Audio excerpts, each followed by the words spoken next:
I'm going to make it a little tougher this time than I did last time. The phenomenon I'm talking about now is the theory of the electricity, light, and so forth, and we're concentrating on first tonight light, and next Tuesday, it'll be about electricity, and finally we're putting the two of them together. And the next lecture after that, we'll talk about what's wrong with the theory and what's in the world besides electricity and light, what else there is in physics, and what new questions are up. But in the meantime, I'd like to talk about light. Newton started by many experiments and observations which began this subject. He found there are phenomena that are so very, very common, but are absolutely sensational, ununderstandable, and almost impossible, supposing that light is made out of corpuscles or particles. Newton assumed that light was made out of corpuscles or particles because he made a mistake in reasoning. He said that he thought that the shadow edges were very sharp, and that meant that it must be particles, because if it were waves that went past the shadow, they would spread into the shadow. This is a misunderstanding of exactly how waves do in fact behave. They do spread a little tiny bit into the shadow, and the shadow spreads into the light of it, but not very seriously. And in fact, the wave theory of light is much easier. It finds the phenomena that Newton discovered much easier to explain.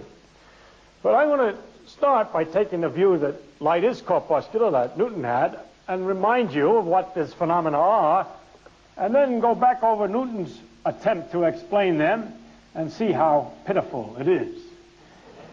So we start with the reflection of light from a surface of glass. Last time I used water, and I said it was 2% reflecting, and somewhere along the line I changed it to 1/4, and that was a mistake. It's glass that's a quarter, and water that's a 50th. 2% is not a quarter. I mean 1/25th. 2% is 1/50th, and for glass it's 4% or 1/25th. So we'll talk about glass. The first feature that's interesting is that from glass the light is reflected only partially, and if it's particles it means some of them have come back, 1 out of 25, and some go forward. 24 out of 25. There's nothing too hard about that. If you would suppose something is different from one particle to the other, even in their arrangement or something like that, but further experiments have all shown that all light photons are exactly the same and in the same condition, and there's nothing we can do to preset the photon to make it more likely to come back from the surface, a single surface of water, than to go forward. There's no way. And we have, well, I'll keep on going from a simpler point of view, and we'll discuss other models in a minute. But the really interesting feature is that the reflection of light from a glass surface is affected if there's another glass surface below it. For example, if you have a soap bubble, which is the surface between air and water and air, then the two layers make colors in the bubble, which aren't in the water, but is produced by the effect of the reflection from the two surfaces. And if I choose light of a particular color, say if I looked at the bubble with purely yellow light, then I would see rings or areas that are black and areas that are bright yellow, relatively. In other words, areas that reflect well and areas that do not reflect at all. In other words, the reflection from a surface, which you would expect from a single surface, can be reduced to zero by putting another surface here, which common sense would imply would increase the reflection. But it could, in fact, make the total reflection zero. And the actual reflection probability, chance that the photon or corpuscle gets reflected, varies with the thickness of the layer this way. If the thickness of the layer is 0, it doesn't get reflected at all. That's nice. No glass, no reflection. If the glass gets thicker, the reflection increases to a certain peak. But if the glass is still thicker, the reflection falls again to 0, as I said, and rises and falls and so forth in a repetitious fashion. Now, Newton, believe it or not, only working with very thin layers first, discovered this with 3 or 4 at 10 repetitions, and then was able by a clever experiment to demonstrate that it happened after 34,458 repetitions. In other words, with a quarter of an inch of thickness, this bumpy thing was still going. Nowadays, we can do this experiment in which these two reflections are separated by so far a meter or more, and if the conditions are just right, you get monochromatic light of exactly one color from a laser, you can still see as you move this thing, reflection strong, weak, strong, weak, strong, weak from the two surfaces. So it goes on forever. Now, how can we explain such a thing from the point of view of corpuscles? I do this to show you what a fix Newton was in, to explain it, because he thought it must be corpuscles. First, the reflection must depend on both surfaces, because it depends on the distance between them, for example. Also, he noticed that the wet one or the other surface would change the reflection. So they're both involved. Yet it can't be that the particle is reflected from the first surface, because if it were reflected from the first surface, it would never know where the second surface is, and the net reflection depends upon the position of the second first surface. For example, if it was reflected from the first surface, how could it be not reflected at all if there's a second surface at just the right distance? And therefore, it must be entirely reflected from the second surface. But the reflection from the second surface is affected by the position of the first one, and therefore it must be as follows. The first one generates an influence which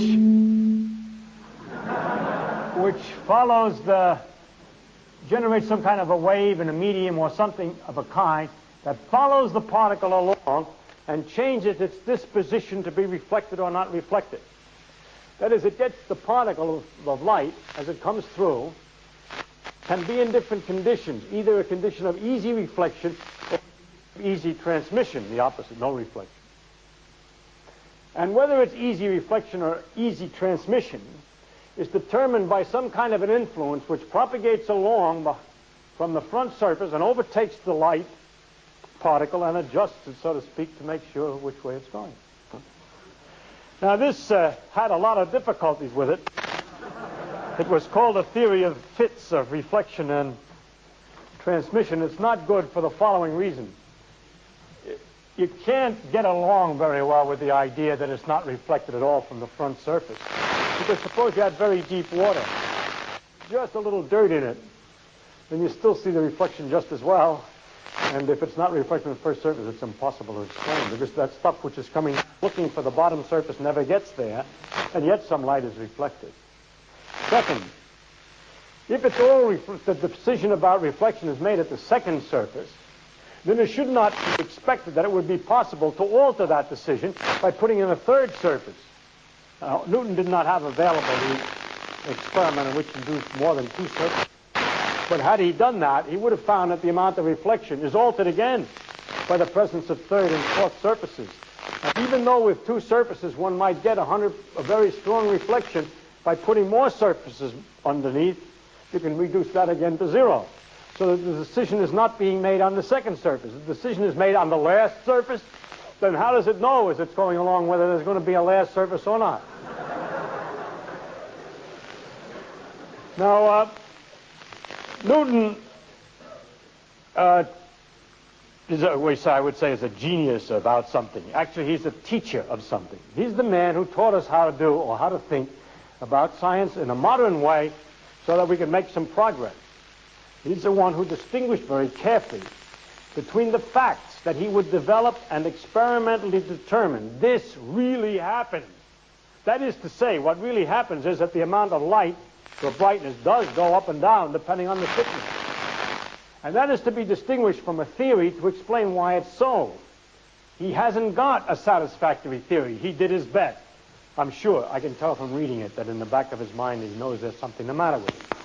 He knows the explanation is going to get him into trouble for somewhere. He can feel it. because he puts that part in the form of queries or questions of how does it work. Can it not be that there's a part, influence which propagates along and overtakes the light and so forth? He doesn't say there is. This is going to get into difficulty.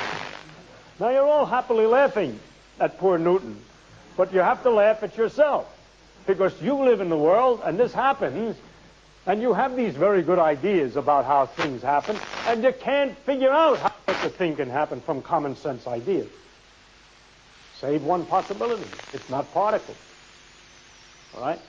And so it turned out that people proposed that instead light is waves which come down, and like waves in the sea, and parts of them bounce back here and they bounce back here, and the crests come together under some circumstances of timing, and the crest or troughs come together under other circumstances, and you get strong or weak waves going out, and that's what you see in brightness is the strength of waves. So that for many years, it was all these wonderful phenomena were happily explained by the wave theory of light. And the difficulty there, the idea there was that if you had a very dim light, the wave, that would represent waves hardly moving at all. Just a little motion, carrying very little energy. So when they went to investigate dim light with the most sensitive instruments to see what it looked like, you found that the dim light wouldn't make an instrument like a photomultiplier or any other device that was very sensitive go off, said there's a certain amount of energy here. No, there's nothing. There's a bump of energy. The energy came in lumps. It wasn't a tiny little bit dribbling in all the time. And so the experiments with photomultipliers, which I unfortunately don't have a direct experience with, but the characteristics of them are that light is made like a corpuscle, so that although Newton's logic as to why they have to be corpuscles was wrong, it turned out he was right about there having to be corpuscles. And his paroxysms of reasoning that were produced by this thing, the torture of the mind that's produced by this phenomena, plus the fact that light is corpuscle, was returned to the physicist as a real problem. And it has never been solved in a completely, well, it's solved in a way, in a description method by which we can predict what happens here. What happens here is that this is not the intensity of a wave, that is the amount of wiggling of the wave of some kind, but it's instead the chance that a particle comes as being counted by a photomultiplier. When I have the thickness so big, so and so many particles come, if I sent a light so weak there was only one particle, I send only one corpuscle, one particle of energy, one photon to the system, and sometimes it bounces back, and sometimes it goes forward, and this gives you the odds that it bounces back and goes forward. For a single layer, the odds would be 4%. This maximum height here is 8%, and 4% around here, and it can go down to 0. Now, we have not been able to find any system of logic that's consonant with ordinary ideas of causality and ordinary ideas about what things go. How can it not know when it's at the front surface, it's in the back surface, all that stuff that'll explain this or describe this. And so in order to keep going, in order to describe nature, we've had to generate a set of ideas which are empty of a set of rules, rather, which describe how to figure out these probabilities, which are empty of models. That is to say, empty of a model of the type you're expecting. A particle is like a billiard ball that bounces against a wall and so forth. It doesn't work. Or that it's like waves. And what I would describe last time to you was this picture. I would say that it was in about the beginnings of the 1900s that it was discovered that light, as a matter of fact, behaved like particles, which was a terrible shock after the great success of the wave theory. And then the problem of trying to see how particles could make these wave-like phenomena that are so easily explained by waves became known as the wave-particle duality. Things would be said like light behaves as particles on Thursdays and on waves on Tuesdays, and that, of course, is not a satisfactory theory.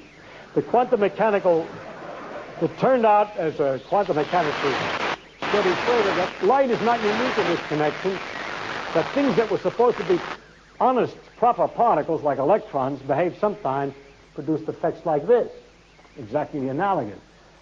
So things that start out as waves behave like particles, and things that start out as particles behave like waves, until both, it was clear, behave the same way. They behaved in their own inimitable quantum mechanical way. It worked out in 1926. At first, the equations were discovered, and then it was, in fact, a man you don't hear of very much when they talk about quantum mechanics, a man named Max Born, who proposed. Somebody's blowing their nose in. Max Born, who proposed the interpretation of the equation in terms of this idea that we're calculating probabilities of events, that it's a statistical matter, and that it's not possible to predict exactly what will happen in a given experiment. Now I want to repeat the rule that we have here, which looks completely artificial, and I prepared you last time, as you all knew.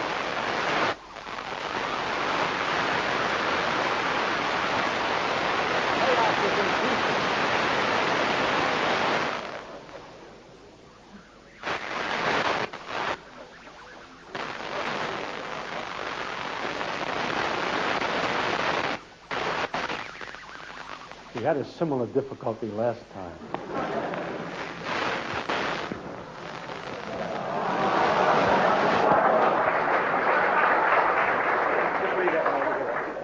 It's heavy. I'll take it out, okay? All right? Is it all right? Okay. Now, I predict that the probability that I'll have a microphone of that kind next time is very low.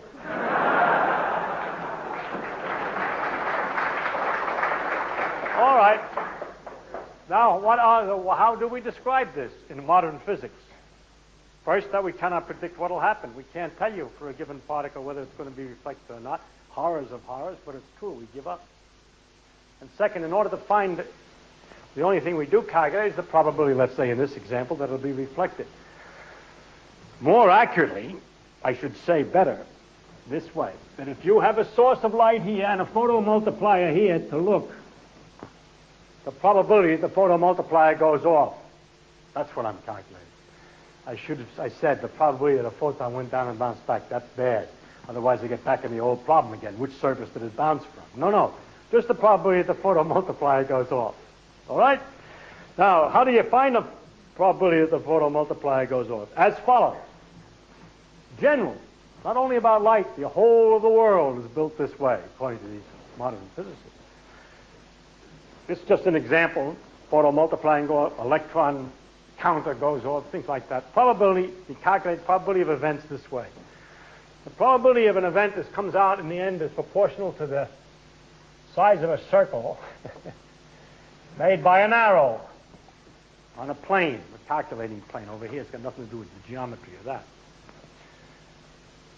This arrow on the plane is called the amplitude, sometimes called the probability amplitude for the event.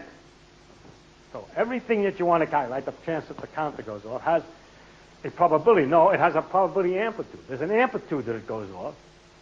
The square of that is the area, or proportional to the area. Somebody bothered me about a factor pi last time. Correctly, is the measure of the chance that the counter goes off. All right? Now, the theory, that's the framework of nature, and the rest of the theory of nature is to compute these probabilities, amplitudes, that is to tell the rule for finding the length of the arrow and where it's located. And that's what we talked about last time again, and I'm reminding you, in this particular case, it works as follows. For light that's monochromatic, of a single color, let's say red, it's the following is the rule. That you draw an arrow for the reflection. Let's say, for instance, that this is, say, a single surface. Reflects, let me suppose, 4%. That is, in fact, 1/25th of the light. So if the unit of light, if the light, one unit of probability is represented by that, and its size circle, when light is reflected, the length of the amplitude arrow is 1/5, because its square is 1/25th. So here's the amplitude arrow for reflection from the front surface. Should be 1/5 the other one. Incidentally, the same manner, the reflection from the back surface produces an amplitude arrow for, this is the amplitude rule 1/5. That's the rule for reflection. And this, from the top surface, this is the corresponding rule from the bottom surface, is to make the 1/5 in the opposite direction. And finally, one more rule, that you have to figure the time to go from the source all the way back to the photomultiplier, if it was going at the speed of light, and the proportional to that time, you move this around like a clock. So the effect of the reflection from the first surface is in fact an amplitude which is 1/5 long, but is tilted at an angle, which is what would result from a very rapidly moving, rotating clock hand going along, as if you wish, for the length of time that you would calculate ordinarily for the light to come to the first surface and bounce back. It goes around like a son of a gun. 1 followed by 15 zeros a second. It's going around. And then when it finally reaches the photomultiplier, it's in some position. Likewise, the second one, this is the first one. Let's say this is the first surface, the second surface, but more correct when you put the timing in. That's the contribution of the first surface. Now, for the other way that the thing can happen, we have the second arrow turned also around a great deal, but not by the same angle. Let's just for a moment suppose that the two surfaces were exactly on top of each other, then the times would be exactly the same, and the angles would be the same, and in that case, the other one would come out this way. But if it's further down, it in general will come out at some other angle, because the time is not the same, so let's draw it at another angle. Now, the rule is this, that if the general rule starts something like this, probability is equal to the square of an amplitude. Amplitude for an event that can happen in more than one way is the sum of the amplitudes for each way. Now, what do I mean by sum? How do you add two funny arrows? Rule for adding arrows, you put one on the tail of the other. So this was number 1 and this is number 2. You draw them like that and see what you get left. So in this particular case, we have only 2 ways. We have only 2 arrows, and I've added them together by making one chase the tail of the other. This is the arrow representing the contribution from the first surface, and that's from the second surface, and you're all bored because I told you all that last time. But hoping that there's a few more, some people, I cannot believe that everybody who was here before came again, and there's the same number of people as there was before, so I deduce that there are some people who weren't here before. Now, this then produces these effects in the following manner. That if the thickness is 0, the first arrow points this way for the case of 0 thickness, say, and for 0 thickness, the second arrow points that way, and if you put this tail on the head of the other one, you go up and back, and the net result is nothing, whose circle is 0, and there's no probability. On the other hand, if you have the thickness, a little bitsy thickness, you got just a little bit more turn, and you get something. That's somewhere up, climbing up here. The best you can do is if you get the thickness just right, so that this one is turned around so it's exactly lined up this way. So with a certain thickness that's just right, the first one is turned a certain angle, and the second one, which would be out here, is turned more by another half turn, and therefore the second one is this way also. And when you put the tails together, you get it twice as long, right? And then you would have had it by one alone. And therefore, what is the probability? 4 times what it would have been for one alone. Because the probability is the size of the area of the circle, and for one alone, if there were only one surface, the circle is only so big, and there's twice the radius is 4 times the area of the circle. So therefore, the height of this is 4 times, the probability here should be 4 times as much as it is from one surface. And since from one surface it's 4%, and 4 times 4 is 16, this has to have been 16. And it is.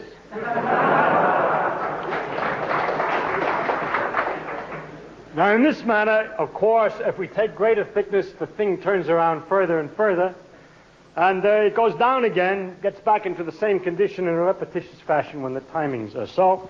And so we understand why this keeps on going up and down, up and down, up and down. I mean, I'm sorry, we don't understand a damn thing, but we have described how it behaves. you'll notice that the average here, if you had some circumstance in which you average this and didn't look too closely at the thicknesses, you had an irregular plate or something like that, or for any other reason you want to average it, the average is about halfway up. In fact, it turns out, because of the symmetry of the curve, to be exactly halfway up, and the average is 8%, which is the amount of light that you would get expected to have gotten if 4% came from the front and 4% came from the back, and our life was easy.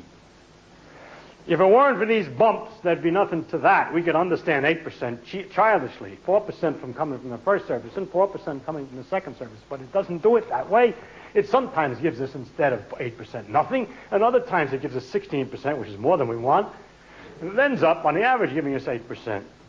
And it gives a clue of how the old theories, the simple-minded views of what was happening, what happens in the world, why you can bounce balls and count things and do things as you expect them to do, works. It happens that these irregularities involve this distance of thickness is something like thickness of glass of the general nature of 10 1/millionths of an inch. And therefore, for ordinary pieces of stuff with reasonable dimensions in which you're not so accurate as 10 1/millionths of an inch, you're doing a lot of averaging, and then common sense dumb stuff like, look, it reflects 4% from the front surface and 4% from the back surface. It's got to reflect 8. Come out right. But that's because you're averaging all this fancy business with these arrows. Now, what I would like to do in this lecture is to show you to start you off in a certain direction and to show how it is that although this model of the world is so thoroughly and utterly different than anything you've ever seen before, or expect and hope never to see again, it will explain the simple properties of light that you know. And properties such as angle of incidence equals angle of reflection, that's in there. That light goes in straight lines, that's in there. That light, when it goes from air to water, it deflects. The light goes in a certain line, you know, and when light goes from air to water, it changes direction. Yes, all that's in there. That if you have a lens, you can focus light to a point, and things like that. All of that's contained in this thing, plus many other phenomena. And the great difficulty I had with this lecture was this. It's so easy to derive all these phenomena that you take so long to learn about in school that I did one after the other until I found I was doing too many. And then I realized I'm doing it to people who know that. For example, what is the exact behavior? How much does light go into a shadow? I wanted to explain. It's easy, but I'm not. But since not many people know how much it really, how it looks, they haven't seen diffraction anywhere, I won't bother with that phenomenon. So what I had to do is to control myself and not produce a large number of examples, but only a few, to show you how it starts. But I can guarantee you, of course, because otherwise it would be illegitimate what I've been saying, that all this agrees exactly with every phenomenon that everybody has ever observed with light, every detailed phenomenon. So I'm just going to start with the simplest possible ones that are common. All right? We start with a mirror. We start with the problem of determining how light is reflected from a mirror.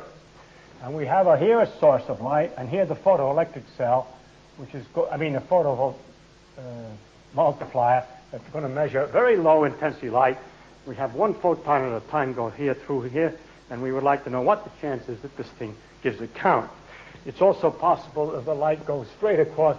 To avoid that, we put a black box in here. So we have to think, and we would expect that what we'd have is that the light would reflect from the mirror like so, and that's what we usually say, and that all you need is this piece in the mirror here. This got nothing to do with the price of cheese under these circumstances, right? And that, in fact, the place where it reflects is where the angles are equal. That might be obvious to you because it's so darn symmetrical, but if I put this thing further down, you can still prove the angles are equal, and I'll show why it is. By this rule. Yes, sir. As follows. Rule. Probability that a thing occurs is a square of an amplitude. Amplitude is the sum of the amplitude for every way that the thing can happen. In that experiment, there were two ways it could happen. In this experiment, there's virtually an infinite number of ways it can happen. To make it easier to understand, suppose that this mirror surface was temporarily divided into little squares. It's best if the mind forgets for a while that there's another dimension to this mirror this way. This is a cross-section of the mirror. And just for the hell of it, I can forget that, but we can do it the other way too. Now what happens is that there's several ways in which the photon could have gone to the photomultiplier. It could have come down to this part of the mirror and bounced off and went to here. You're crazy. The angle ain't equal. I'm not crazy. That's what happened. Another possibility is it could come here and go. Or it could come here and go. Or it could come where you'd like it to come and go. And it can go over here and go, and so on, and so on. And these are all possibilities. And the idea is that there's a certain amplitude that it does it this way, an amplitude that it does it that way, and so on. And now we have to figure out the total probability that it does it at all.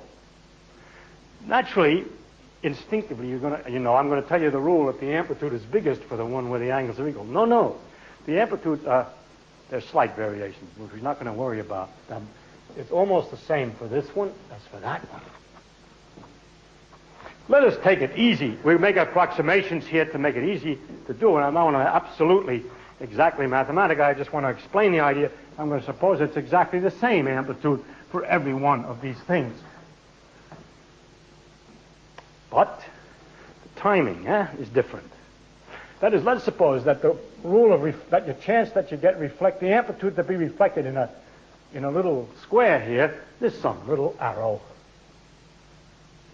Very small, I draw it. But because I have to count the total time to go from here to here to here, this arrow, the contribution of this one, gets rotated, zing, depends upon this time. And the one to go from here to here is also rotated, but not by the same amount.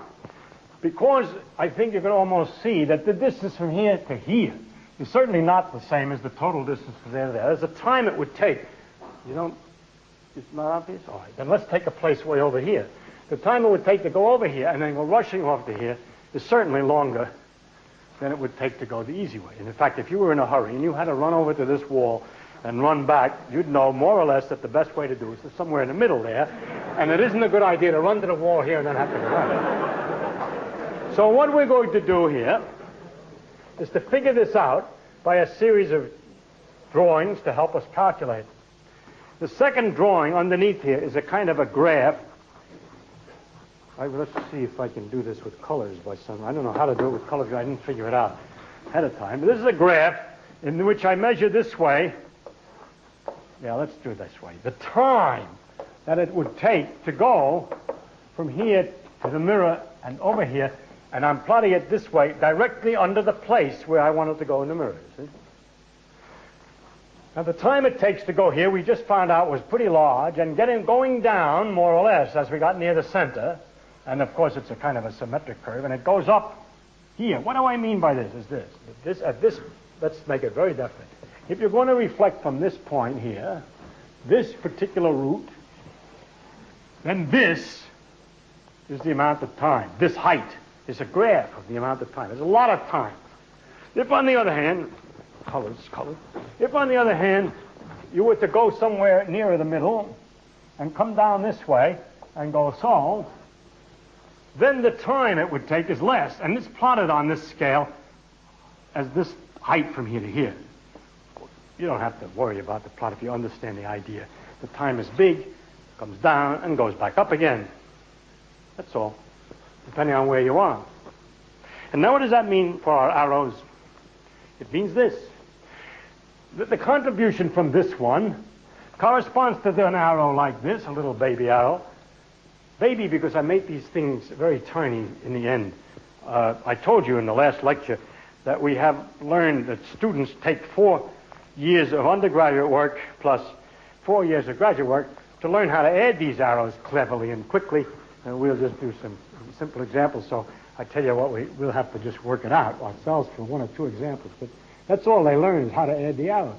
Now what you do here is you take this arrow and you turn it around a lot, that's I call a lot, from here to here, and you come out with the arrow in some direction because it's spun around at so much time. Now on the next point here, which I didn't draw in a color, but just let's talk about it, is less time. It doesn't turn around as much. It's more like that, okay? The next one is less time. It doesn't turn around as much. I should be coming toward the green one in case. In this term, it's not, well, let's say this one's around here, and this one, you see, what I want to point out, well, I didn't do it too well, but that the change is less each time as I go along. That this one is, I don't mean that it's an accident that it comes out nearly horizontal. I don't care where it came out, but unfortunately it's nearly horizontal. Let's say that the next one is hardly any change from this and corresponds perhaps to that direction. There's no meaning to the absolute fact that it happened to come out that way. But it's important to point out that as I go on to the other side, the timing is increasing again, and so the contribution, the arrow I would have to draw to correspond to the contribution from this would be again slightly inclined. As I went further over, the inclination would increase again further and further. If I do it very carefully, I should have at corresponding places out this side the same kind of arrows as on this side. In other words, the contribution that's made according to this dopey rule, that to get the total amplitude that the thing arrives over there, where is the probability? We have to add an amplitude for each root, and each amplitude is the same except that turns at different degrees depending on the time. And now I have to add all these things together. Of course, it goes on both sides of the mirror way out. And it's hard to get started because they're way over here. But let me just start over here or further back. What happens is I'm going to put the arrows on each other's tail. This one represents the first one here. And now this one comes. You see, I put the arrows on each other's tail. And then the next one, it isn't working out too clear. It's hard to make the drawing clear, but maybe you'll believe me when I tell you what happens if you do it very carefully. And then it comes an arrow this way, and then the green one, which is hardly any difference in direction. And then the next pink one, that's just tilted up there a little bit again, and then tilted up some more, and then tilted up some more, and then tilted way back. And now let's, for the fun of it, keep on going. Yeah? But what will happen is the things that get turned more and more and turned more and more. So the next one's this way, and the next one's this way, and the next one's this way, and the next one's this way, and the next one's this way. Okay? Boom. And in the same way, the stuff that I hadn't drawn yet over there correspond to an arrow tilted still further cockeyed and still further cockeyed until so on, all knotted up in little things. Now that from one edge of the mirror, which is the 74th arrow over there that I know, to the other edge of the mirror, which is a 7 millionth actually arrow, because it's usually with a reasonably sized mirror, since these angles involve millionths of an inch, there are millions of turns. So that this got down to really down in the middle here, and it goes to the middle here. And so that the total amplitude, which is the sum of all these arrows added together, of which last time I added 2, I now add 3, no, I add 5, no, I add millions of them. I get a line for the net result of the whole thing, the total amplitude to arrive, which is this tremendous line from here to here, as the result of all those little arrows. Okay? Now, let's investigate. What determines how long that line is? The size of that square determines the probability. Now we notice a number of things. First, that the edges of the mirror are not important. That were I to have chopped a piece of the mirror off over here, a piece that you had intuition knows I was wasting my time piddling around with, it wouldn't make any difference. Because that part in there, the arrows are going, I throw it all away. It doesn't make any difference because, so I start a little bit off here, a shade. It doesn't hardly make any difference. Therefore, I can really chop this mirror down a bit. Where is the part of the mirror that makes the real difference, that makes this get a real length, that makes it likely to be big? It's the place where the arrows are all pointing nearly in the same direction for a while. Think a while. It means it's the place where the curve stops changing for a while. And after much mental effort, you'll discover that's always the place where the time is least, or possibly the way sometimes most. Most often in practice it's least, but it can happen most. Anytime the time curve stops changing, it's a place where the time is least. And so it turns out that the ray that's most important, the thing that determines the probability, is the part of the physical world which is close to the place where the time is least. And that's why you don't have to worry about the other part of the mirror. And that's why, crudely speaking, you say, hell with the rest of the mirror, I can just use a little piece. You're wrong if the piece gets too short. If it gets too short, you don't get much of these. You get a few of them and not enough. You get different answers. But that's a few, maybe thousandths of an inch, and you're not used to experiments with thousandths of an inch mirrors, although in the laboratory we have many such experiments, and I am strongly tempted to tell you what happens with such things and so on, but that's not everybody's experience, and so I have to stop myself somewhere, and so I stop here. I say, what I've done is I've pointed out that only part that really counts and give you the answer there is what happens in the center of the mirror, that the other parts cancel themselves out in their effects. They're just as strong, there's just as big an arrow from here as there was from here, but just move a little shade over and there's another big one trying to undo it because it's twisted. And in the middle, where the time is least, the arrows for a while point in the same direction. That's why, in approximation, we say you can get away with a crude picture of the world by saying the light just comes to the middle part where the time is least. And it's mathematically easy to prove that in any circumstance when the time is least, it turns out it means those angles are equal. And I'm attempted to prove that, but I won't bother you in straining your geometric imagination. Now, it perhaps bothers you a little bit to have to say that the reflection, that all this is happening, that there's reflections from all this part of the mirror when all it does is cancel out. And so let's discuss this a little bit. Let's do an experiment to find out how much light is reflected under similar circumstances. And I guess since I have one more color, and I don't want to erase everything I've got there, let us just imagine, for definiteness, that only this, well, here, let's say this piece of the mirror. I just used a piece of mirror so big. No bigger. I just used a little piece. It's a big piece, but it's in the wrong place. And I expect to see the light reflected from here to there. Not very likely, huh? But this dopey physics says that, yes, you have to calculate all the arrows from all this stuff from here to here, and they're all changing. It corresponds to the arrows up to there from the beginning. So it's just a bunch of arrows that go zzz for a while, and I stop, okay? You know, that line means that these arrows are not in the picture anymore because that part of the mirror isn't there.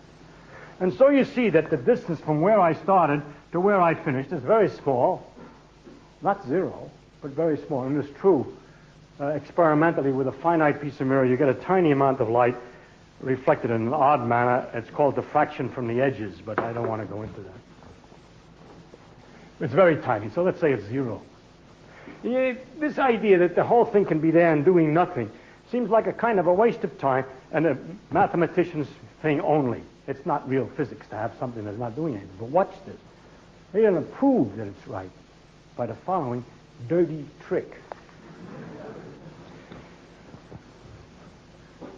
I perhaps should expand this side a little bit. I'm getting pushed off the side of the board there by the way I've drawn it. This is the way the time was going, and the arrows were pointing in a sequence of directions which were very different from one another.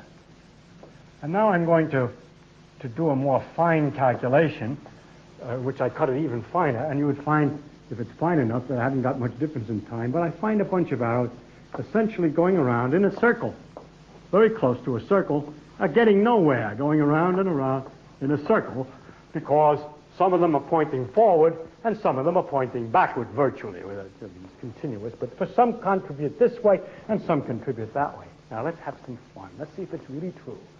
What we're going to do is we're going to make the mirror less effective by painting it black in the right place. We're going to paint the mirror black in just those places in which the arrows are pointing the wrong way. For arrows, if it turns out that the timing is such that the arrow points this way, don't use that part. Paint that part of the mirror black. Don't use it. Make it not reflect. I know I painted the wrong curve. I should have painted. My drawing is unfortunately way over here. The idea is, if the arrow is this way, I take it. But any time the arrow comes out that way, if that's the time between here and here, Then I paint that part of the mirror black so that those arrows don't operate. In other words, in order to test this idea that everything's canceling out, I take the parts of the mirror for which the timing is just right to make arrows that point this way, or more or less that way, or at least have a bias in that direction. And the parts of the mirror that were contributing arrows whose bias was in this direction, I paint out. Or, if you don't like this idea of painting out, and you have enough patience, you simply cut the silver away. There's nothing. The light goes through. Worse, it can't reflect. It didn't reflect before. You got less mirror. It's going to reflect less. No, it reflects perfectly well. Because according to this picture, if I add a sequence of arrows, which are turning rapidly, and then as soon as they're supposed to come on, oh, here's the circle. Here it is, down here. Excuse me, and it's also in yellow. I add the arrows this way. They're going along all right, and as soon as they start to turn back, I don't let it go. I don't add anymore. I've cut the silver away. And now it gets around and starts to go in a forward direction again. So I let them come. I don't paint that silver away until it starts to back up, and then I paint the silver away. I get it out. And what I end up, of course, is a lot of little strips of silver separated by clear glass. And each time the thing does this, bloop, bloop, yeah, bloop, bloop, bloop, bloop, bloop, bloop, bloop, bloop, over this whole distance. And wow, what a net arrow I've got for the final result. Lots of light. And so it's possible to take an ordinary mirror, flat, and cut away strips correctly in the right places, just right, strip after strip. Very fine, it turns out, thousandths of an inch. So that when you shine light down on it this way, it bounces it off that way. This thing would only work with one color. If I've designed this it's called a grating. It's a line of lines, and it works like a charm. It's beautiful. If I use red light, and I've got that thing exactly right, it'll go right. If I use blue light, it won't work. What I have forgotten to tell you in the beginning, and I don't know whether I said it last time, is this is what happens with red light. With blue light, you get the same result, except the thicknesses are shorter. All the timing is quicker. And what the rule is for blue light is the same as it is for red light, except the speed at which you turn that for time is faster. You turn it more. Now you'll notice that the place that we put those cuts was especially designed just for this rate of turning. If it turned a little more, because it's blue, and I had the cuts in the same place as I made for my theoretical red one, it turns out it all gets kinked up and it doesn't work very well. But as a matter of accident, it happens to be so that if I make two changes, first I use blue light, and then I put the photomultiplier at a somewhat different angle, in fact less angle, it works again with the same lines that I used for red. It's an accident. I cut it carefully for red, put that photomultiplier over there. It also happens, luckily, that if I change the color, it doesn't work. But if I move the photomultiplier and change the color, it's cut again about the same place. It comes out, just geometry. And therefore, what happens is actually that if you shine light down here, blue light will come over here and red light will come over there, and it's a beautiful thing to see. Because if you take this thing and turn it, when the light is fixed, you'll see colors, red and blue. I don't know whether it's come down in New Zealand or must have. We have them in the United States now on automobiles.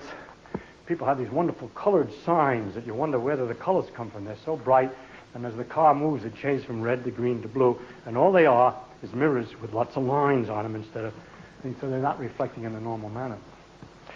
All right, so that shows really that we cannot get rid of the area which gives zero, that it really is canceling out, and if we do torturous and clever things to it, we can demonstrate the reality of the reflections from this part of the mirror and produce some striking optical phenomena.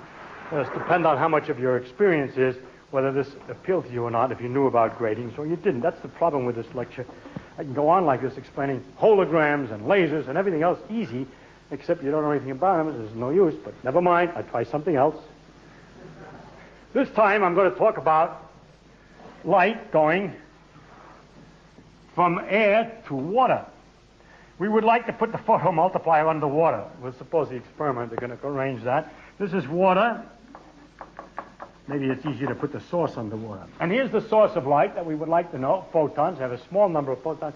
We want to know if they're going to get there. And we have, again, the same situation, that the light can go this way to the water surface, and then that way to the photomultiplier, or it can go this way to the water surface, and that way to the photomultiplier, and it can go all different possible angles. And every one of them contributes an amplitude, and it makes a bunch of arrows at all different kinds of angles, and what's going to be the result? Same picture as we made up there. The only part that really gives a result is when the time is changing slowly. In other words, it's a minimum or a maximum. Minimum. Now, in this particular case, in water, I didn't tell you about this, but in water, when you're finding the amplitude, the rate at which the thing goes around in water is slower than in air. Or better, maybe it's a better way, better. I made an error. What I said was wrong. Light travels slower in water than it does in air. So that the time, when you calculate for a length in water, is not the same as in air because the light goes slower. So that these lengths are more important, so to speak, than in here. What you need to do to find out what's the most important of these pairs. Remember, as before in the case of the mirror, many of them all canceled out and didn't make any difference, but there were some that were important when the arrows were always the same, when the time was minimum. So what we have to do is we have to figure out, to go in here and to come down here, where the time is minimum. The idea is, suppose that you were really in water, and you went in a boat, you could only go slowly, and then you could run quickly on land. Well, the beautiful girl is drowning here, and you're the lifeguard, and you can swim slower in water than you can run on land. Where do you hit the water? You rush this way to the water and swim like hell. No. Actually, there is a place that's a minimum, which it would be foolish of a lifeguard to analyze and calculate under the circumstances. But the fact is, there is a computable position at which the time is minimum, and it's some kind of a thing that looks like that. The idea is, it is not the straight line, because the straight line has too much water in it, so to speak, water path, and by moving for less water path and more land path, one makes a compromise and comes out so. And that is the reason why light is bent into water, and as a matter of fact, if you follow this thing all the way through, you can prove that the ratio of the sines of the angles of this and that is the ratio of the speeds in the air and the water. But the reason that it's a minimum time is the same reason as it was for a mirror. Okay? In the same way, we can understand why light goes in a straight line. It's used, if we had a source here and a photomultiplier here, there are many ways the light could go. We could say a photon can go from here to here, a certain amount of time, phase. That's the way I've been doing it before anyway. But I'm going to be more accurate this time and tell you that the story that I said it went in a straight line before in calculating things was only an approximation. If I didn't do that, I get the same answer as if I do the following. I say, not only does it go in a straight line, it could also go this way to here. It can go this way to here. Really? Really? It can really do it? Yes. It can go any way it wants.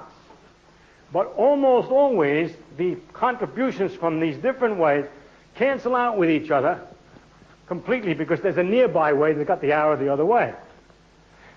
But if you can find a way where if you change the paths a little bit, nearby paths, don't make any difference to the time, then you've got the place where most of the contribution is coming from. And the story is as follows, that if you have a path like this, the nearby path can be made that's shorter. That is, has a different time. Distinctly shorter. A lot shorter by moving it in. And so you can get a very different time.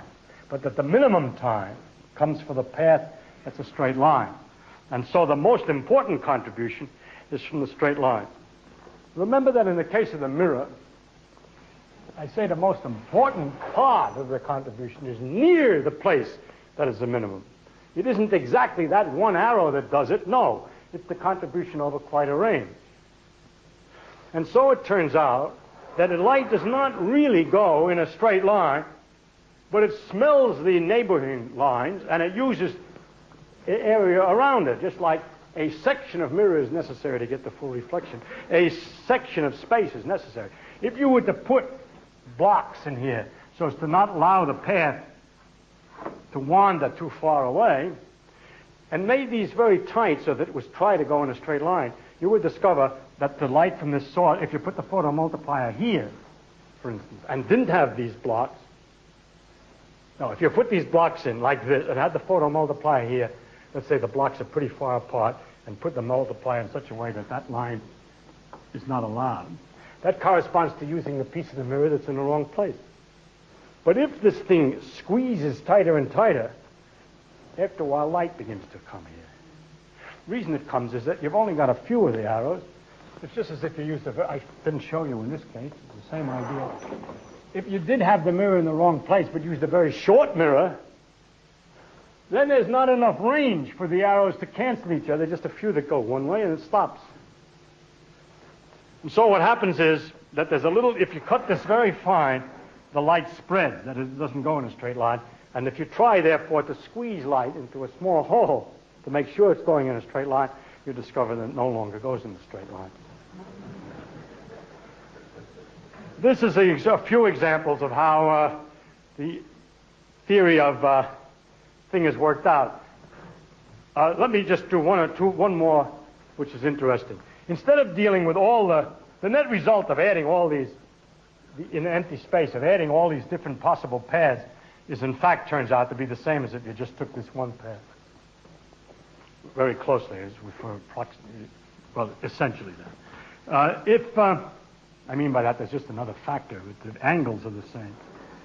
If we think about this in a special case, let's draw an artificial line here that means nothing. It's just like the equator of the Earth, it's just a line. And then consider paths which are straight in two sections and ask, what about light going this way, and this way, this? So you don't have too many different paths to add. We restrict them to be double straight line sections. Then by exactly, the answer is exactly the same as for the case of the mirror. The time to go this way is a big time, and this changes and changes, and it changes rapidly. And if I plot it this way, the time for these different things, this is a long one, that's a short one, that's a long one.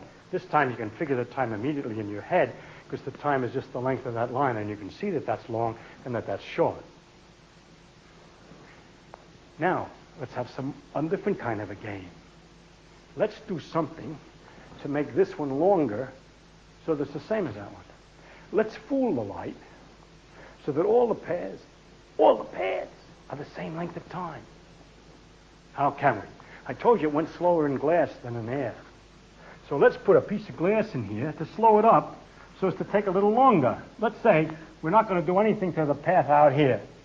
That's going to be the key time that we're going to make everything equal to.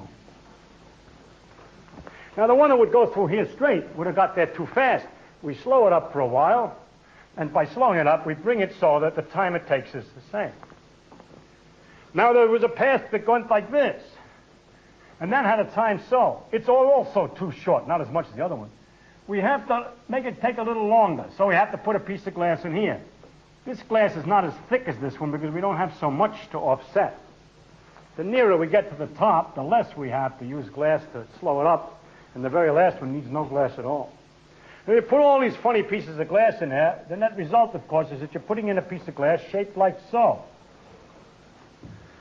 The result of that is that the time, now, with the glass in, by careful design and the exactly right shape and right thickness, you just found out how to calculate the thickness exactly, just put the right thickness in to compensate the time, you will find that the times now are all the same, no matter which path it is of these straight line types.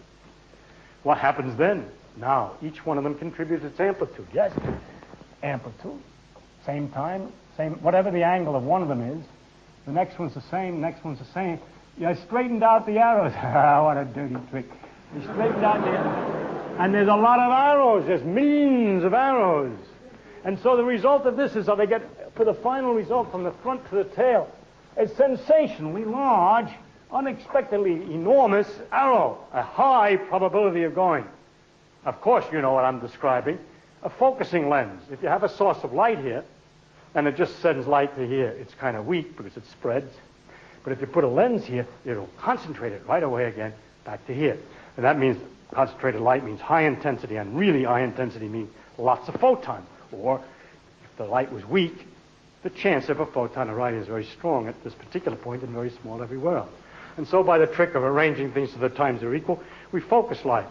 And so by this, I use these examples to show you how what looks at first like an absurd rule with no causality and nothing like anything real produces effects that you're more used to. It also produces other effects that you may not have been used to, such as the grading and a number of other things. And so this is the success of this point of view, and it continues to be successful. And I would summarize it by saying what we know so far is that the probability is equal to the square of an amplitude, then they need a calculus of the amplitude, then an amplitude for an event that can happen in several different ways.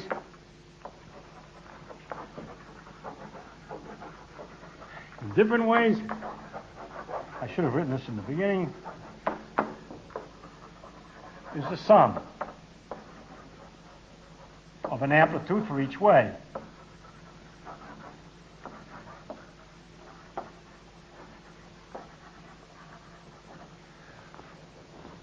Now I have the rest of that should be really all that is really necessary to understand. But in order to get a full flavor of the theory, I would like to tell you a little bit more about how people calculate these amplitudes. And a little bit more about the law for the amplitude. For example, I kept bringing in funny things like from when you have a reflection, you have a little arrow. When it's from the other surface, you make the arrow backward. When you go through glass, you have to use a faster timing, and so forth. All right? All these things should have to be explained, and they will be, not this lecture. However, the particular feature that I can describe a little better, a few things of how we analyze the amplitude. A particular problem, to show you the type of thing, is this. Suppose you had a surface here, and that we have a reflection. Suppose this was a 4% surface, so that the amplitude, the intensity that came out here was 1/25th, or that for that surface, the amplitude of reflection is a fifth. Now that, and I put the photocell here. Well, you could put a double surface. Oh, I have it already drawn. I'll draw it again. I have a double surface, and a source, and the reflections, and all this stuff, and I computed the amplitude for the light to arrive here. Now I'm going to try another thing. Instead of putting the photomultiplier there, I make a little hole, I let the light keep going, and I let it bounce to a couple of other surfaces, 3 surfaces, whatever it is, all right? And come out over here and put the photomultiplier there. How do I figure out what happens, what the amplitude is? Now this amplitude in this particular thing can be thought of in, as so to speak, 2 problems. One, if light starts here, what's the amplitude to get here? The second, another problem that's interesting, is if I put the source here directly, what would have the amplitude to have got there been? It turns out from those 2 things, you can figure out this combined problem by an operation you could call the rule for successive amplitudes. Right? The rule goes like this. Let us suppose that this section here, if you don't understand this too well, it doesn't make any difference. You get some, I'm trying to give you some flavor. The flavor tastes bad. It is, just relax. Now here, some people like ginger snaps and some don't. Let's say in this problem, we've already worked out the amplitude for all the possibilities added together to arrive here. Let's call this point A, this point B, and this point C. So we have the amplitude to get to B from A. That is, a source A of unit strength, 1 photon, has an amplitude to get to B that's been worked out. Let's suppose we start out, this is the source strength, 1 unit. We begin. And what do we get out is the result B, the amplitude comes out some crazy arrow. So let's say that that thing is this arrow. That's the amplitude that gets from B to A with the source. What is this thing? It's 1/5 as long. Let's say it was 1 surface. It's 1/5 as long and a certain timing. Let's suppose this surface over here ends up as a 4%, 1/16th reflector, or 11%, and 1/9th reflector. Makes it easy for me. The length of this thing is a fifth, you see, so that the thing will be 25, 1/25th, and you have to turn it through an angle. Now this next one, if it would work all by itself, if the amplitude to get to C from B along is this. If at B there was a unit amplitude, if at B it really was 1, then there's a certain time delay and a reflection. There's some time delay corresponding to some angle, and there's a length of 1/3.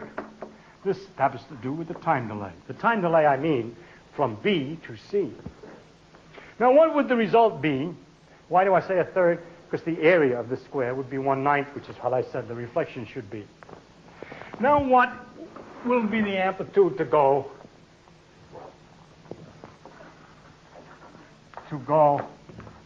get to C from A, all the way? It isn't hard to guess. First of all, the total time means that the angle, whatever it is, you go around and around and around, the sum of the amount you went around for the first part plus the second part, because the total time is the sum of the two times. So that you're going to draw something whose angle is the sum of this one and this one. It would have turned around while it was going to B. It goes around, around, around, around. It goes to B, and it goes around, around, around, around some more, and that's how much more. So the net result is an arrow sum like this at an angle, which is the sum of that angle and this one. You turn this, and then you turn it that much more, and you come to here. Here's where we start with the 1, and here's what we're coming out with. And how long should it be? Well, the chance that it gets, of all the light that comes down here, 1/25 is reflected here. And of all the light photons that come here, only 1/9 is reflected there. So it turns out that that means that the of the light, let's say I had 1,000, I have bad numbers. I should have taken better numbers. What you have when you finish is 1/25 times 1/9 of the light. 1 over 225 parts out of 225 photons. About, on the average, 1/25 or 9 photons get through here. And of those, 1 goes here. So 1 out of 225 come out, which is, by the way, 1/15 times 1/15. 15. So therefore, this size of this is 1/15. Now, the 1/15 can be, now this composition, this is the rule of composition. Add the angles and multiply the lengths. So you have two events in succession, you combine them by this rule of composition, that you add the angles and multiply the lengths. Putting an arrow on the tail of another arrow to find a final arrow, we call adding the amplitudes. Composing them this way, multiplying their lengths and adding the angles, we call multiplying the amplitudes. The reason we call it multiply is interesting, therefore, that arrows can be added, can be combined by two operations, putting them on each other's tail and multiply them together like this, which we have called adding and multiplying. And the reason we call it adding and multiplying is it obeys all the right rules of arithmetic for addition and multiplication. All of the rules such as, I don't remember the rules. A times B is the same as B times A, for instance. A and B, these arrows, combining it this way and meaning by times this composition rule, then it continues to be right. Now, the rules of algebra are things that are studied by mathematicians, and mathematicians have tried to find all the objects that you could possibly find which obey those rules. The rules were originally made for counting apples. It was improved by using negative numbers. It was improved still further by inventing fractions. It's still true you can add and multiply fractions. You can use unending decimals to represent numbers and add them and multiply. We have today become very sophisticated. In the early days when mathematics was first developing, and it was said that a number is something like when you count the number of apples or people or something like that, then the whole idea of a half a person was a problem. But today there's no difficulty at all, and nobody has any moral or discomforting, gory feelings when they hear that there are 3.2 people per square mile in certain regions. It doesn't bother them. They don't try to imagine the 0.2 people. But what they do is they know what they mean, that if they multiply that by 5, it gets to be 16, and so forth.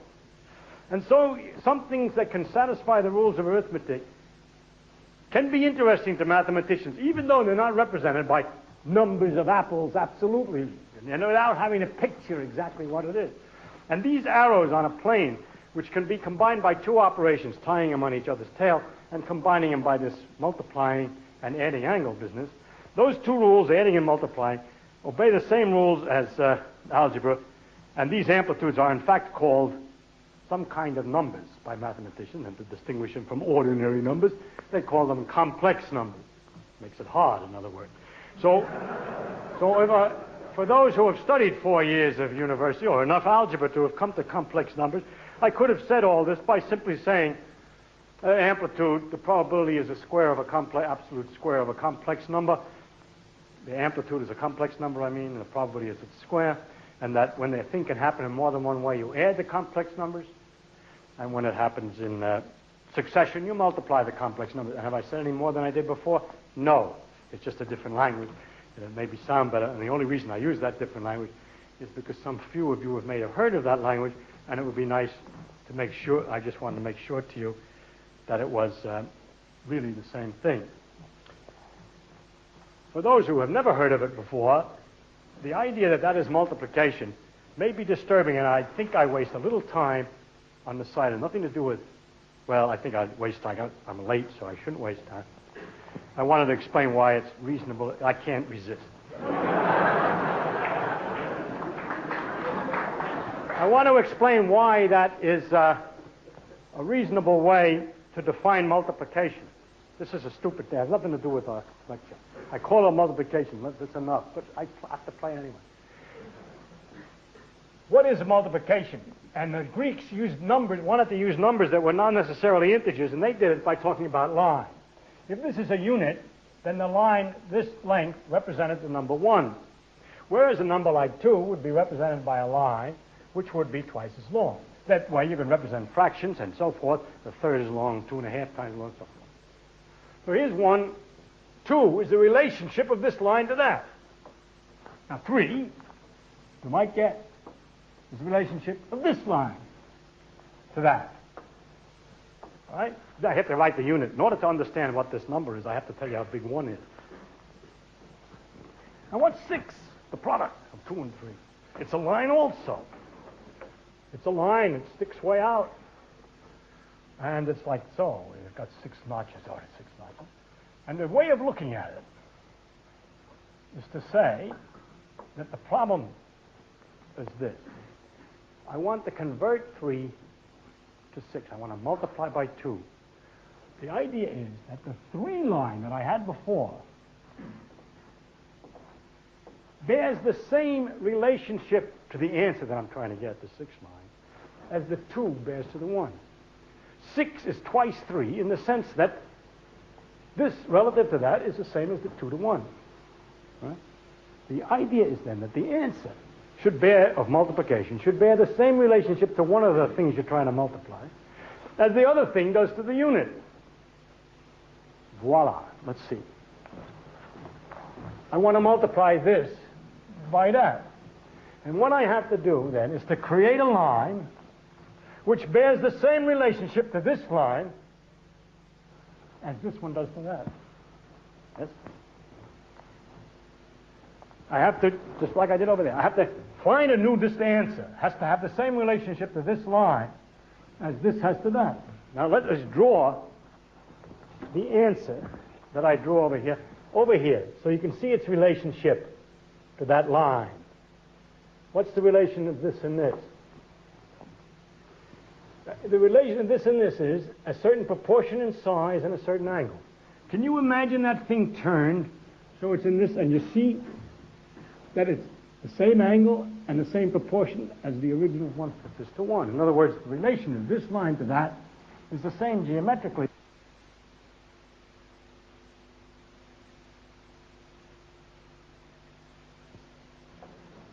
And so that's why it's multiplicative, because it has the same geometrical property, a property, though, that fits on lines which are tilted, not just lines which are horizontal. It's interesting, the mathematicians developed all this mathematics for these crazy numbers without having anything to apply it to directly in physics, and that it should turn out to be so fundamental to the bottom laws of physics to be using such funny numbers or complex numbers. So that's the other feature. And I'll just say one more thing to finish this. That means that we can understand what happens in a given situation by a sequence of, as if it's a sequence of events. Instead of, you see, when I was talking before, I would say a thing comes from the source and goes to the photomultiplier, and I gave you the answer for one operation. You turned it and you made a little line. But I can talk about it in several operations. I could say it goes from here to here. You start with an arrow. When it goes from one point to the other, just turn it around according to the time. Reflection. Reflection is a little 1/5 arrow. Multiply by that. That means shrink it down. Next, go from here to here. That means take the result and do again the same next thing, which is rotate. Now, finally, I would like to say, what I'm going about to say is to show you that we have still simpler laws than the ones that I talked about. We have been talking only about one color light and talked about the amplitude depending on the time in that fashion. What is the difference between one color light and another color light? The speed at which that goes around. But in space, light is light is light is light and doesn't know where it came from. And what another picture is, different picture is this. Now, light, if you want to know the amplitude that it arrives at a certain time, I'm going to put time into this argument now. It arrives at a certain time in the photomultiplier. We suppose, well, I think, since I haven't figured out, I'm sorry, this is very amateurish, isn't it? I haven't figured out what I'm going to talk about completely next lecture, and I haven't got quite enough stuff to fill it up, and therefore I'm going to leave this little thing in the next lecture so I can fill it up. I will tell you what the idea is, that the time has to do with the, well, I'll discuss that the next time. The other thing is, I have tried, and in the case of monochromatic light, I have completely described the rules for the amplitude. If I add one more thing, which I haven't, that is, I have to talk about what happens in a vacuum first. And when a light goes a certain distance, it's true that the angle turns, but there's another rule which I have not discussed because it's not very interesting relatively, and that is that the amplitude to go a certain distance, besides turning, shrinks. If you go far, it gets small. Everybody knows that the chance of finding a particle far away from the source goes down as a square of the distance. And that means that the amplitude goes down as the distance. In other words, when I was drawing these arrows, as I made them go further, I should have shortened them a little bit. Those are kind of approximations. They have nothing to do with the excitement of how it works, and I didn't want to bother you with such accurate detail. But if I once tell you that the thing turns at a certain rate and goes down in length proportional to the distance that it went, I have completely defined exactly the properties of the propagation of light of one color, except for one other technical thing.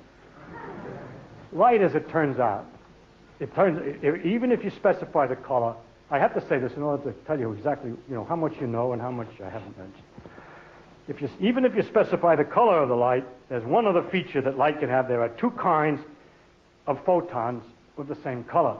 We say they're polarized. If you use Polaroid, for example, you let through light that has only one kind of axis. And another piece of Polaroid lets through the same kind of photon. But if you set that other piece of Polaroid for its axis the other way, so that it'll pass light with the other kind, then no light will get through where the first one only passes one kind and the second the other.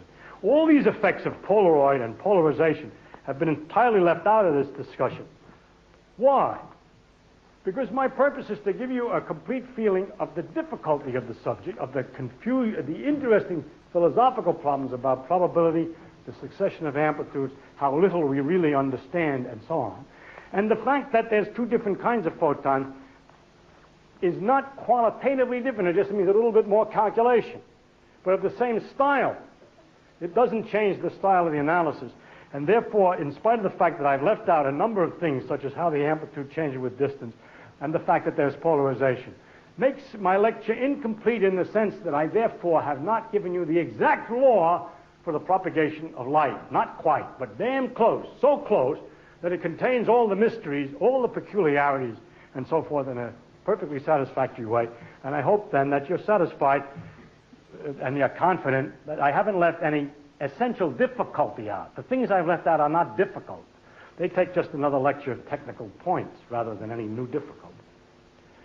One thing, though, I must say, and that is this. We've been talking about light going through a vacuum, and then I had a rule about it's reflected by a certain amount when it goes. It has a certain shrinkage when it comes off a surface. When it goes through a medium, it gets slowed up, and so on. These, it turns out, are not really the properties of light. They have to do with the properties of matter. You can't get reflection without having a piece of glass. It doesn't go slower unless it's in the glass. It really, as it turns out, is not going slower. It's curious, and we're going to find out exactly what it does. In order to explain it, we have to know what the electrons in the glass are doing and how they interact with the light. And I'll summarize the most wonderful fact is that light never does anything, really, when you get down to it, except to go in a vacuum from one place to the other. It's emitted by one atom or particle and absorbed by another. And it never goes and gets slowed down or gets reflected. What reflection really is the light goes down, is absorbed by something, which shakes it, and that emits a new light, which comes back. Reflected light is really not the same photon coming back as went in. The photon from the source went into the glass, and from the glass comes out a new photon. This is an interesting thing that makes light in the end simpler and simpler and simpler. And what I was trying to get to in the last steps was to show you how ultimately simple it is when it's only in a vacuum. And the complications for funny laws for reflection and funny laws for going through glass are really the result of the interaction of light and electrons. And that's why this subject of discussing physics can't go on any further until I want to discuss matter. And the next lecture will be about matter. All right? Thank you.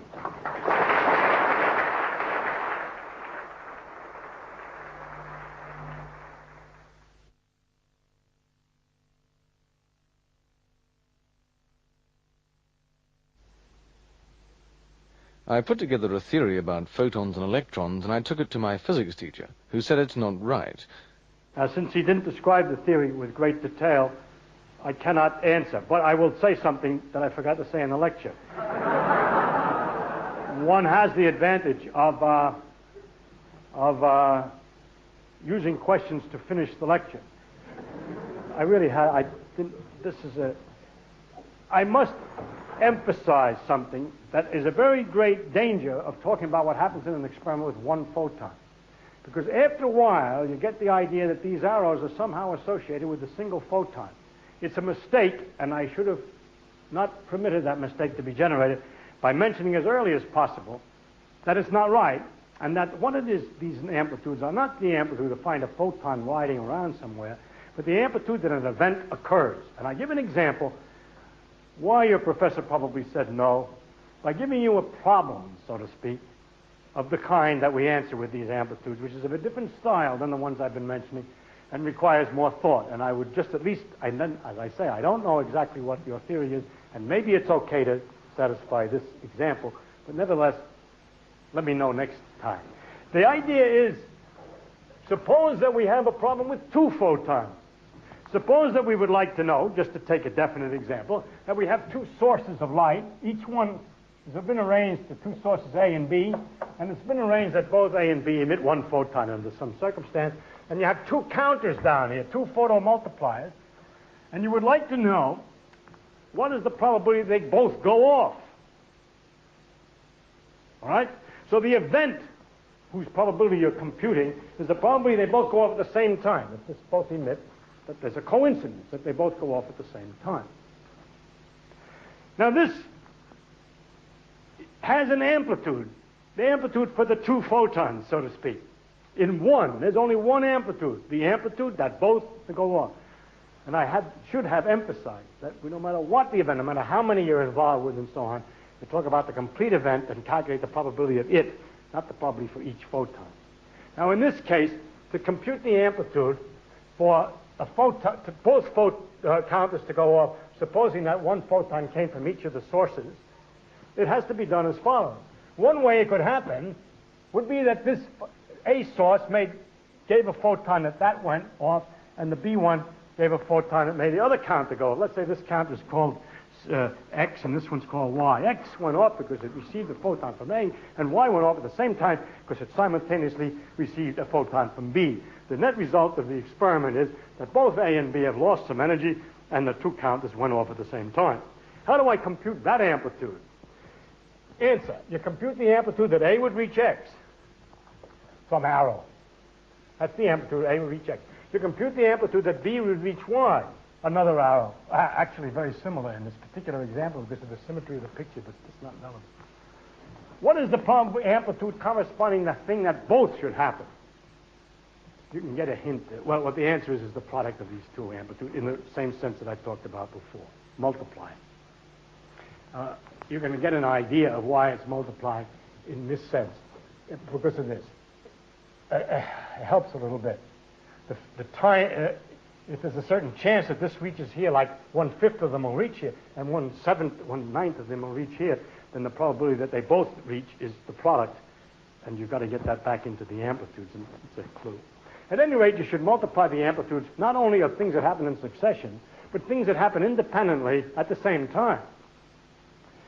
This particular problem is especially interesting. Let's suppose when I multiplied these two, by the rules I'm talking about over there, I get add the angles and multiply the lengths. I get this answer. That's not the right answer for this problem, incidentally and curiously, because there's another way it can happen. You're all sitting there saying, well, how the hell did I know that it wasn't A that went to Y and B that went to X?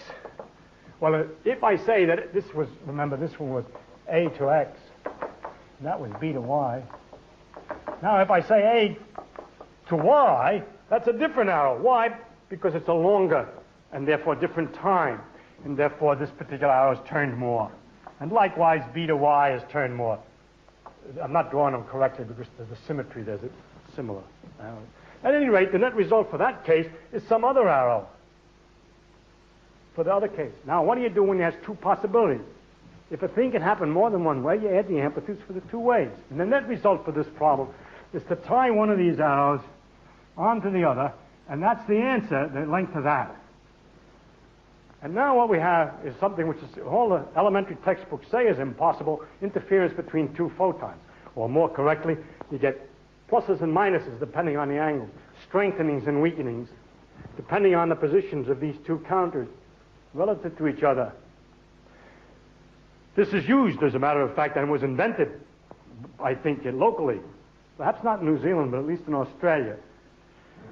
To detect the diameter of stellar objects or quasars and things like that by looking for radio waves received in two receivers and looking for correlations of strength, which just means a coincidence of photons. It's called the Brown twist effect. But it's a perfectly definite effect that's understandable and computable this way. Most people's theories who have a theory about waves associated with photons will not have a theory which is capable of dealing with situations where there's more than one photon. I do not know that your theory is incapable. I only suggest that as an interesting problem. How old is this theory of quantum electrodynamics?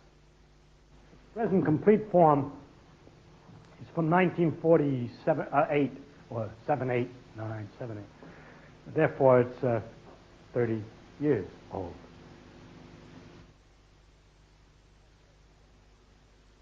That's what the subject of these lectures is. As you see, the reason it's so difficult to filter down is the resistance of the mind to such models.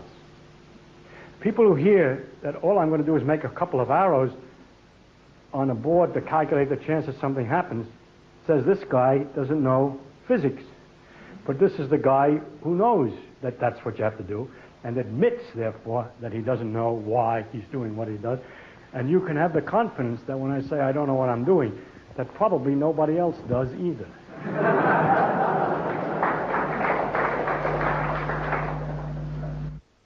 In what way is your theory different from wave mechanics? The question is how is this related to wave mechanics? Now, the reason I hesitate is there was a thing called wave mechanics, which is the quantum theory of wave theory. And there's also another sense in which we might be using the word the mechanics of waves, by that meaning water waves or sound waves or something like that. There's a special theory called wave mechanics, which is discovered and developed in 1926, which is just another name for quantum mechanics. And that there was two things. First, there was an equation for these waves, these matter waves, made by Schrödinger. And then there was an interpretation of these equations by Max Born within the year, which was that the function that we're talking about is a complex number whose square is a probability. I am saying no more than that at all. That's exactly it. The only thing I can add that for the 20 years after is merely a refinement or an improvement in discovering exactly how to calculate the wave amplitudes, or these numbers, these arrow amplitudes, for photon phenomena and electrical phenomena at high energy and so on. The complete formulas for quantum electrodynamics took 20 years to get straightened out exactly, and that was why I said 1949. But 99%, well, 97% of the thing was worked out in 1929, and the interpretational scheme about probability amplitudes, and that you square them to get probabilities, which is so strange, is the resolution, shall we say, or a description, a precise description of what was, for a while, a confused wave-particle duality. You might say, but you still have a sort of a wave in the sense of something turning or oscillating, and the particle somehow in the sense of the particle going. So it's still a duality, but the words wave-particle duality is a description of a condition of the minds of physicists before 1926, in which it was best described as saying, it looks exactly like a wave, but that's on Thursdays, and it looks exactly like a particle, but that's on Tuesdays. But the answer is, it does not look exactly like an ordinary particle bullet with normal probabilities, and it does not look exactly like ordinary waves, because it ends up that you measure it in particles. And how to put that together? Answer is the way it looks. Then in your own mind, do you think you have resolved this peculiar duality? Not at all. I haven't done anything about it. The wave-particle duality represented a state of confusion. It was a word for that there was a wave-particle duality. It was a phrase used to describe a state of confusion as to exactly what law to use to figure out what happened in each circumstance. Also a confusion of model, whether it's wave or particle. This thing, the final way out, worked out by Born, 1926, it's still got dual aspects of wave and particle, but it's precise in telling what to do and to predict the circumstances in any experiment. And there's an agreement with with experiment. And so it's a resolution of the confusion, but it's not a resolution in the sense of producing a model which is clear, physical, in the old-fashioned sense of waves or particles. Are the clicks from a photomultiplier caused by the photomultiplier and in no way related to light? The question is, when a photomultiplier makes clicks, is it the photomultiplier itself that's making the clicks, or is it light? And the answer is, it's light, in the sense. And insofar as it's actually quite true that photomultipliers make clicks all by themselves in circumstances in which we've done everything we can to make it as dark as possible. In other words, it's dark, and there is no light. Various things this because it's so extremely sensitive, and one can do things to the photomultiplier to improve it, such as cooling the cesium surfaces so they don't emit spontaneous electrons and so on, until we get an instrument, the idealized photomultiplier, which is better and better in the sense that it has less and less counting in the dark. But whether it has counting in the dark or not, when you change the circumstances, that in normal parlance, in ordinary language, we'd say light is coming in the sense that the sun was shining, but we put a whole lot of black paper around it, and we got a lowest count, make a hole in the paper, and all of a sudden the counts go up.